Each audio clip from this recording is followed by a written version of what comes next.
Bonjour, bienvenue à tous, on est le 27 mars et donc je fais une petite vidéo assez courte aujourd'hui parce que je me suis rendu compte qu'il y avait un petit décalage entre l'image et la voix et en plus je ne reconnais pas ma voix. Donc là, je vous avoue que je suis dubitatif sur ce problème-là qui est certes beaucoup moins grave que tout ce que nous traversons aujourd'hui. Mais je voudrais quand même arriver à remédier à tout ça. Et il s'avère que je fais mes vidéos avec un simple téléphone portable, un smartphone qui est assez performant, mais bon, c'est pas non plus le studio de production de Walt Disney hein, ou d'Hollywood. Voilà, donc tout ça pour dire que j'ai plein de thèmes à développer qui m'intéressent, puisque je suis tombé récemment sur un site affilié à Google qui fait donc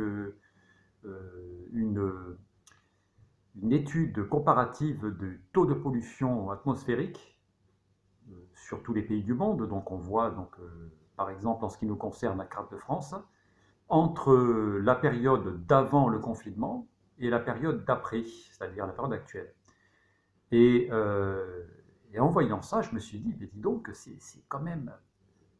c'est incroyable la différence spectaculaire de pollution et comment est-ce que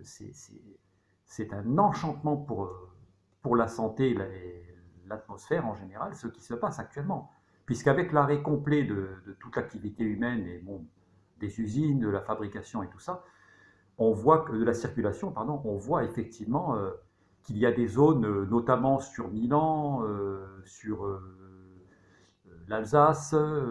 toute la partie, effectivement, bon, la Chine, on n'en parle même pas, euh, on voit en fait un effondrement des particules fines et tout ça. Et donc c'est quand même quelque chose qui est tout à fait intéressant et